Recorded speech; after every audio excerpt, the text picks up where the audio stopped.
Hello friends, welcome back. मैं हूं सी रहमान भवानी और आज हम बात करने वाले हैं प्रेस्टीज इस्टेट्स प्रोजेक्ट लिमिटेड के बारे में।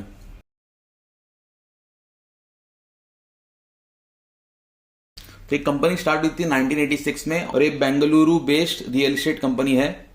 बेंगलुरु, जिसको पहले हम बैंगलोर बोलते थे, बट एट प्रेजेंट उनका प्रेजेंस बहुत सारी बड़ी सिटीज में है, वो हम आगे देखेंगे। तो ये कंपनी ने 133 रेसिडेंशियल प्रोजेक्ट्स कंप्लीट किए हुए हैं और 114 कमर्शियल प्रोजेक्ट्स कंप्लीट किए हुए हैं, 12 मॉल्स कंप्लीट किए हुए हैं और 9 हॉस्पिटैलिटी के प्रोजेक्ट्स कंप्लीट किए हुए हैं।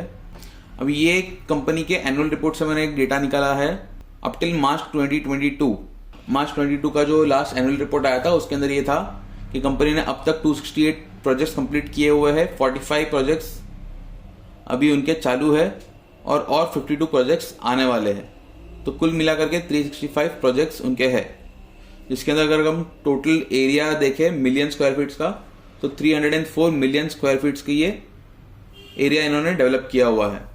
अब ये समझ लेते कि कंपनी का जो कंपनी रेसिडेंशियल में है, कमर्शियल में है, रिटेल में है, हॉस्पिटलिटी में है और उनका प्रॉपर्टी मैनेजमेंट और दूसरी सर्विसेज का भी उनका काम है। तो उनका जो रेवेन्यू आता है, जो उनका सेल्स होता है, वो 79% सिर्फ रेसिडेंशियल से ही आता है। कमर्शियल से आता है 8%, रिटेल से आता है 1%, हॉस्पिटलिटी से आता है 3% और प्रॉपर्टी मैनेजमेंट और दूसरी सर्विसेज से उनका 9% का रेवेन्यू आता है। अभी मार्च 2022 का जो एनुअल रिपोर्ट आया था उसमें से ये डेटा आया हुआ है कि ऑनगोइंग प्रोजेक्ट्स रेसिडेंशियल वाले कितने हैं कंपनी के पास। तो बेंगलुरु में 17, फिर चेन्नई, गोवा, हैदराबाद, कोच्चि, बेंगलुरु, मुंबई, ऊटी, नोएडा, ये सब जगह पे प्रोजेक्ट्स है। सॉरी, नोएडा में कोई प्रोजेक्ट फिलहाल नहीं चल रहा है रेसिडेंशियल के अंदर, पर आने वाला है, अपकमिंग प्रोजेक्ट है उनका एक। तो ये सारा हो गया रेसिडेंशियल प्रोजेक्ट्स के बारे में। अब बात करते हैं कमर्शियल प्रोजेक्ट्स के बारे में। तो कमर्शियल प्रोजेक्ट्स भी उनके ज़्यादातर सब बेंगलुरु में ही है, फिर चेन्नई, दिल्ली, हैदराबाद, कोच्चि, पुणे, ये सारी जगह पे भी उनके ऑनगोइंग प्रोजेक्ट्स है। और अपकमिंग प्रोजेक्ट्स मुंबई और कोलार के अंदर भी होने वाले हैं। मुंबई में 3 और कोलार में 1। तो ये हो गया कमर्शियल प्रॉपर्टीज के बारे में बात। अब बात करते हैं रिटेल के बारे में। तो रिटेल प्रोजेक्ट्स उनके बेंगलुरु में 1 है, कोच्चि में 1 चल रहा है और चेन्नई में 1 आने वाला है और ये सारे भी अपकमिंग प्रोजेक्ट्स है। और हॉस्पिटलिटी में बात करें तो उनका बड़े बड़े ब्रांड्स के साथ में कोलैबोरेशंस है, मैरिट के साथ में है, हिल्टन के साथ में है, बेनिन के साथ में है। और अभी कुछ लोगों को डाउट होगा कि प्रॉपर्टी मैनेजमेंट और दूसरी सर्विसेज में क्या आता है। तो प्रॉपर्टी मैनेजमेंट और दूसरी सर्विसेज के अंदर कंपनी ये सारी सर्विसेज देती है: security, property maintenance and upkeep, cleanness, garden maintenance, civil maintenance, electric maintenance, amenity maintenance, facility management. तो ये सारी सर्विसेज जो हमने आगे देखा, जिससे कंपनी का 9% रेवेन्यू आता है। अभी कंपनी का शेयर होल्डिंग पैटर्न क्या है? तो कंपनी का शेयर होल्डिंग की बात करें अगर हम लास्ट क्वार्टर मतलब सितंबर 2022 का, 65% स्टेक उनका प्रमोटर्स के पास में ही है, जिसके अंदर आप ये देख सकते हो इरफान रजाक, नोमान रजाक। तो रजाक फैमिली का ये बिजनेस है, आप ऐसा बोल सकते हो। और रजाक फैमिली ट्रस्ट के पास भी 56% शेयर है। तो कुल मिलाकर के 65.48% शेयर प्रमोटर्स के पास में ही है। और अगर हम म्यूचुअल फंड्स की बात करें तो निप्पॉन लाइफ के पास में 1.37% शेयर है कंपनी का और HDFC के पास में 2% स्टेक है कंपनी का। इसके अलावा मॉनेटरी अथॉरिटी ऑफ सिंगापुर के पास में भी 1.1% शेयर है। गैमनेट PTE लिमिटेड जो फॉरेन कंपनी है, फॉरेन पोर्टफोलियो इन्वेस्टर्स है, उनके पास 3.35% शेयर है और गवर्नमेंट ऑफ सिंगापुर के पास में भी 3.8% स्टेक है कंपनी का। तो ये तो होगी शेयर होल्डिंग की बात। अभी हम देख लेते हैं कंपनी का इनकम स्टेटमेंट। तो हम लास्ट 5 ईयर्स का इनकम स्टेटमेंट देखेंगे कंपनी का। ये ईयरली बेसिस पे मैंने बनाया हुआ है, तो मार्च 2018 से लेके मार्च 2022 तक का। तो मार्च 18 में उनका सेल्स था या रेवेन्यू था 5499। ये सारे फिगर्स करोड़ में है, तो 5499 रुपीज इन करोड़। फिर ये 19 में थोड़ा कम हुआ, फिर 20 के अंदर थोड़ा बढ़ा, 20 में काफी बढ़ गया, 8125 हुआ है। फिर मार्च 21 में बिकॉज ऑफ लॉकडाउन और वो सब चीज़ की वजह से उनका सेल्स घट गया था, 7242 हो गया था, और मार्च 22 के अंदर 6390 हुआ था। और जो एक्सपेंसेस है वो भी उसी तरह से कम ज़्यादा हुए हैं।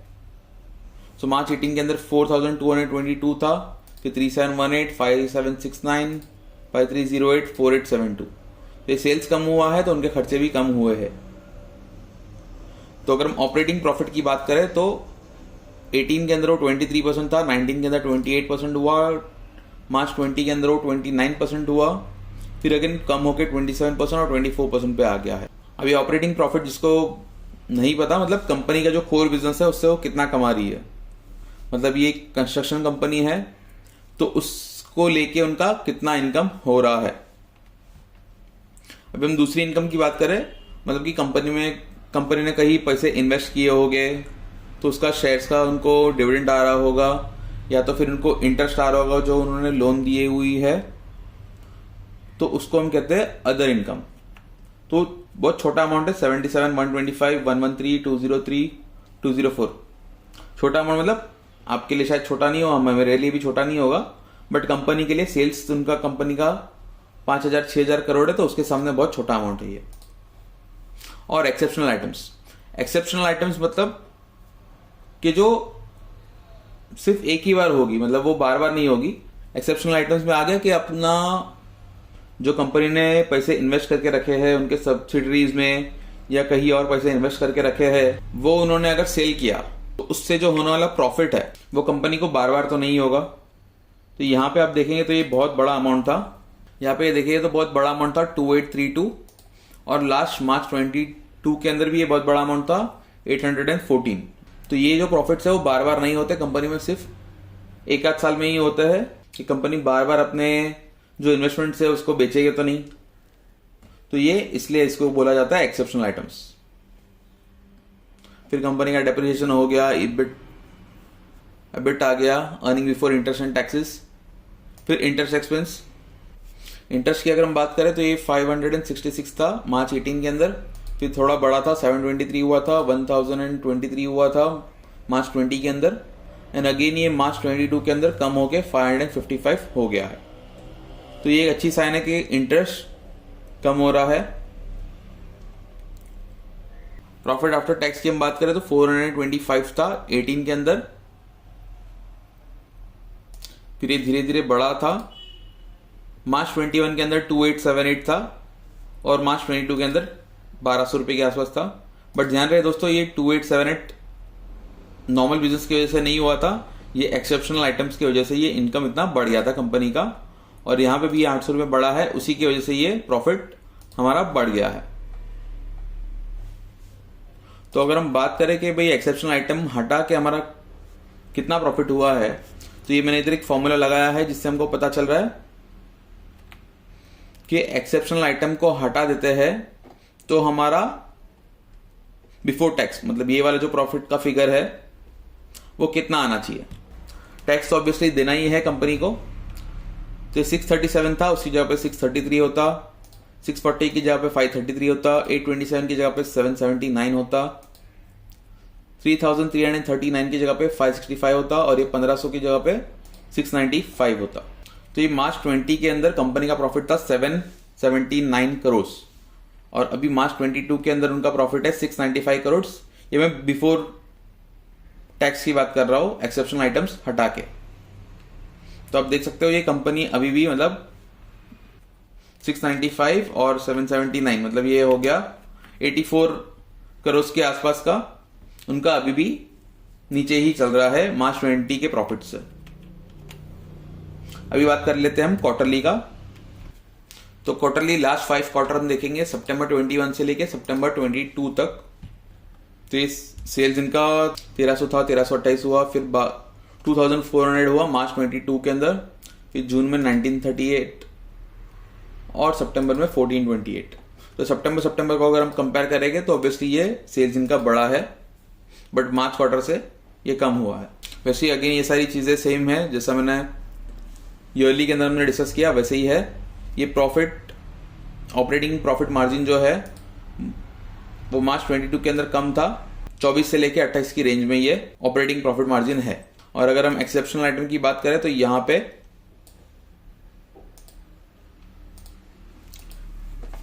ये एक्सेप्शनल आइटम हमको दिख रहा है मार्च 22 के अंदर 800 था और जून और सितंबर के अंदर 150 और 146 ऑलरेडी हो चुका है एक्सेप्शनल आइटम्स के अंदर। फिर डेप्रिसिएशन हो गया, इंटरेस्ट हो गया। इंटरेस्ट धीरे धीरे बढ़ रहा है कंपनी का। सितंबर 21 के अंदर 150 था, दिसंबर 21 के अंदर 129 था, मार्च 22 के अंदर वो 174 हो गया बढ़ के, और जून में 185 और सितंबर में 186। तो ये थोड़ा नेगेटिव साइन है कि इंटरेस्ट कंपैरेटिवली बढ़ गया है कंपनी का। प्रॉफिट बिफोर टैक्स देखेंगे तो ये 146 था, बढ़ के यहाँ पे 1098 हुआ था बिकॉज ऑफ एक्सेप्शनल आइटम्स। तो अगर हम एक्सेप्शनल आइटम्स हटा के देखें बिफोर टैक्स का फिगर तो ये 146 था, 140, 290 विच इज वेरी गुड, मतलब इधर से काफी अच्छा ग्रोथ हुआ था मार्च के अंदर। जून के अंदर 201 था और सितंबर में ये वापस से गिर के 65 हो गया। तो अगर हम सितंबर टू सितंबर कंपेयर करेंगे तो ये काफी खराब दिखता है, मतलब ये काफी गिर गया है, 146 से 65 पे आ चुका है। हालांकि हमारा सेल्स बढ़ गया था बट प्रॉफिट अगर देखें तो प्रॉफिट कम हुआ है एक्सेप्शनल आइटम्स हटा के। और ये प्रॉफिट बिफोर टैक्स की बात हम कर रहे हैं, इसमें से और टैक्स निकलेगा तो ऑब्वियसली ये शेयर होल्डर के हाथ में जो पैसे आएंगे वो इससे भी कम हो गए। तो अभी हम बात कर लेते हैं कैश फ्लो की। अभी जिनको नहीं पता उनके लिए मैं बता देता हूं कि ऑपरेटिंग एक्टिविटी का मतलब होता है कि कंपनी का जो एक्चुअल बिजनेस है, कोर बिजनेस जो कंपनी का है, उसमें से कंपनी कितना पैसा कमा रही है। पैसे कमा रही है मतलब कैश फ्लो का मतलब होता है कि अगर पॉजिटिव है तो पैसा आ रहा है और नेगेटिव है मतलब पैसा जा रहा है। वेरी सिंपल, बट ये आपके समझने के लिए मैंने एकदम इजी वे में बताया है कि पॉजिटिव है तो पैसे आ रहे हैं, नेगेटिव है तो पैसे जा रहे हैं। और ऑपरेटिंग का मतलब हो गया कि हमारे एक्चुअल बिजनेस से हमको कितने पैसे आ रहे हैं। तो एक्चुअल बिजनेस से मार्च 2018 के अंदर 1072 आया था, फिर ये ड्रॉप होकर 762 हुआ। मार्च 20 के अंदर बढ़ गया था 2226 हुआ। मार्च 22 के अंदर अगेन 2140, तो which is very good as compare to March 18। और cash flow from investing activity की अगर हम बात करें तो मतलब इन्वेस्टिंग मतलब कंपनी पैसे अगर इन्वेस्ट कर रहे हैं तो कंपनी के पैसे जाएंगे तो ऑब्वियसली माइनस में रहेगा। और अगर कंपनी इन्वेस्टमेंट जो है उसको वापस से बेच रही है तो उनके पास पैसे आएंगे। ये इन्वेस्टमेंट कहीं पर भी हो सकता है कि कंपनी ने मान लो लैंड खरीद लिया, कहीं पर कोई बिल्डिंग खरीद ली, या उन्होंने किसी कंपनी के शेयर्स खरीद लिए, या किधर उन्होंने कोई कंपनी को लोन दे दिया दूसरी कंपनी को, तो वो सारी चीजें इन्वेस्टिंग एक्टिविटीज के अंदर आ जाती है। तो मार्च 2018 के अंदर उन्होंने 2000 करोड़ इन्वेस्ट किए थे, मतलब ये माइनस में है इसलिए उन्होंने इन्वेस्ट किए थे।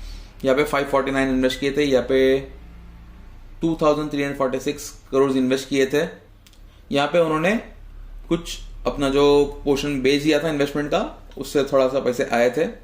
और यहाँ पे अगेन उन्होंने 4000 करोड़ का इन्वेस्टमेंट किया हुआ है।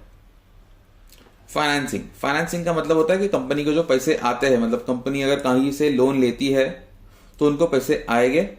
लोन लेना हो गया, या तो फिर कंपनी का अगर शेयर इशू किए तो उसके पैसे कंपनी को आएंगे। और माइनस में जो रहेगा वो लेट से आपका डिविडेंड पेमेंट हो गया, या उन्होंने जो लोन थी वो रीपेमेंट किया, वो सारी फाइनेंसिंग एक्टिविटी के अंदर आ जाएगा। तो यहाँ पे कंपनी के उसमें पैसे आए थे 960 करोड़, 87 करोड़, 252 करोड़ यहाँ पे पैसे गए थे। तो यहाँ पे पैसे गए थे तो हो सकता है कि कंपनी ने कुछ लोन्स रीपे कर दी हो, इसलिए यहाँ से पैसे गए थे। और यहाँ पे अगेन पैसे आए थे उनके पास 1598। ठीक है, तो ये हमारी कैश फ्लो की बात हो गई। अभी हम बात करेंगे ईपीएस की, earning per share. Earning per share का मतलब होता है कि एक शेयर के ऊपर कंपनी कितना रुपया कमा रही है। तो मार्च 2018 के अंदर वो 9.90 था, मार्च 2029 के अंदर वो 11 रुपया था, इधर 10 रुपया था। तो ये 3 साल में आप देख सकते हो 9, 10, 11 रुपए के आसपास में ही वो है। मार्च 21 के अंदर वो बढ़ के 36 हुआ था, और मार्च 22 के अंदर वो 28 हुआ था। तो आप ये गेस कर सकते हो क्यों बढ़ा था, हमने ऑलरेडी डिस्कस किया हुआ है, because of exceptional items company ने कुछ उनके स्टेक्स बेच दिए थे, कहीं पर जो इन्वेस्टमेंट कंपनी करी हुई थी वो इन्वेस्टमेंट उन्होंने विड्रॉ करी थी, तो उस पे प्रॉफिट्स होने की वजह से ये प्रॉफिट इतना बढ़ गया है कंपनी का। और डिविडेंड की अगर हम बात करें तो कंपनी ने लास्ट 5 सालों से ऑलमोस्ट सेम डिविडेंड ही डिक्लेयर किया है, 1.2 रुपीज पर शेयर। और फिर इधर कंटिन्यूसली लास्ट 4 सालों में 1.5 रुपया एक शेयर के ऊपर कंपनी डिविडेंड दे रही है। अभी हम कंपनी का चार्ट भी देख लेते हैं। करंटली प्रेस्टीज कंपनी का शेयर का प्राइस जो है वो 466.55 के आसपास है, और आज है 9 जनवरी, और ये मैं बात कर रहा हूँ 6 जनवरी 2023 की। तो लॉकडाउन होके ऑलमोस्ट 3 साल हो गए हैं। तो अगर हम बिफोर लॉकडाउन मतलब मार्च 20 के पहले का अगर हम चार्ट देखें तो यहाँ पे कंपनी का टॉप बना हुआ था 426 के ऊपर। 28 जनवरी 2020 के अंदर कंपनी का हाई बना था 426। उसके बाद से ये कोविड का जब लॉकडाउन डिक्लेयर हुआ उसके पहले से ये शेयर गिरे जा रहा था जनवरी, फरवरी और मार्च तक। तो ये हमने बताया कि 426 था और आज ये शेयर का प्राइस है 446। तो 3 सालों के बाद भी कंपनी का प्राइस सिर्फ 40 रुपया ही बढ़ा हुआ है, या आप बोल सकते हो अराउंड 10%। कंपनी के हाई से अराउंड 10% प्राइस बढ़ा हुआ है। पर उनके जो प्रॉफिट्स है वो हमने ऑलरेडी डिस्कस किए, मैं आपको फिर से एक बार दिखा देता हूं। जो ईयरली प्रॉफिट्स थे वो मार्च 2020 के अंदर थे, बिफोर टैक्स की बात कर रहा हूं मैं, और ये एक्सेप्शनल आइटम्स हटाने की बाद की बात कर रहा हूं, क्योंकि एक्सेप्शनल आइटम्स मैं नहीं मानता कि वो हर साल होगा कंपनी के लिए। तो ये है 779 और 695। तो आप देख सकते हो ये ऑलरेडी ड्रॉप है अराउंड 84 करोड़ का ऑलरेडी ये ड्रॉप है, फिर भी कंपनी का प्राइस ज्यादा है। तो आप सभी मुझे बताइए कि हमको ये प्राइस पे शेयर खरीदना चाहिए कि नहीं खरीदना चाहिए, या हमको वेट करना चाहिए, क्या करना चाहिए? आप लोग प्लीज कमेंट करके बताइए। अगर आपके कुछ क्वेश्चंस है तो आप प्लीज कमेंट के द्वारा मुझे बताइए। और अगर आपको ये आज के वीडियो में कुछ नया सीखने मिला है, कुछ जानने मिला है, तो उसे लाइक कीजिए, शेयर कीजिए अपने फ्रेंड से, ताकि उनको भी ये नई नई जानकारी मिलती रहे। और बेल आइकन को दबाना ना भूले, ताकि आपको सब वीडियोस के नोटिफिकेशन मिलते रहेंगे। और अगर आपने अभी तक सब्सक्राइब नहीं किया है तो प्लीज सब्सक्राइब कर लीजिए।